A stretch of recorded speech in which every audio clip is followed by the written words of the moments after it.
Hey folks, Alex McMahon here of Evolve Nutritional Therapy.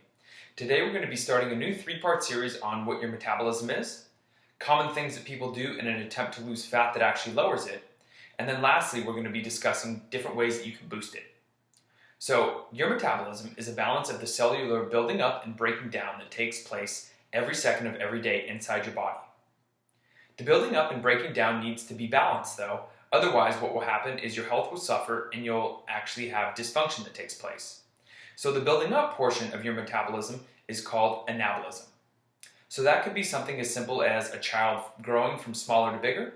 It could be your body's response to you going to the gym and eating the right foods and building up bigger muscles.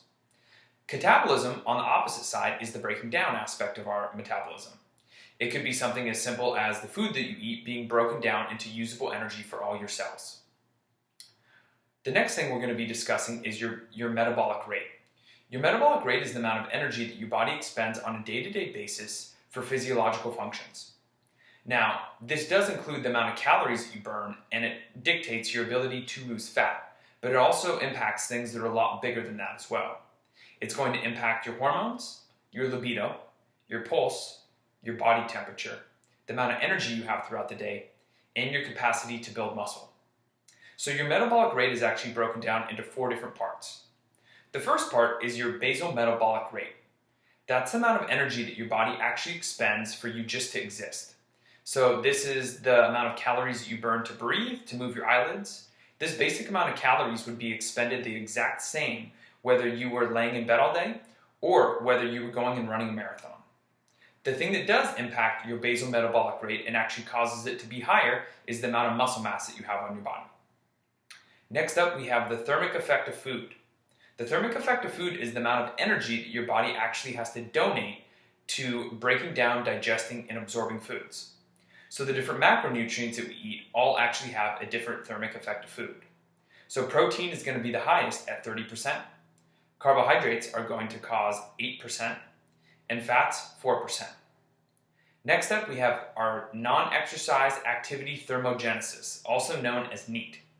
NEAT is the basic calories that your body burns while you're not exercising but still moving.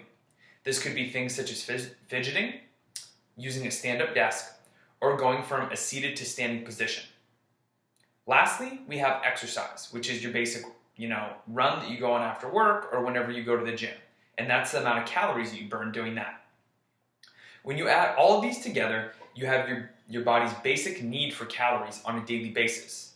And that is going to have a large impact on your body's ability to either break up or build down tissue, build up or break down tissues in the body, leaving you with either a balanced or imbalanced metabolism. So stay tuned. In the next video, we're going to be discussing common things that people do that actually lower their metabolism. As always, you can connect with me on Instagram at Evolve Nutritional Therapy. You can find me on Twitter at EvolveNTPDX. Or you can email me at evolvent.pdx@gmail.com. Take care, and I will talk to you soon.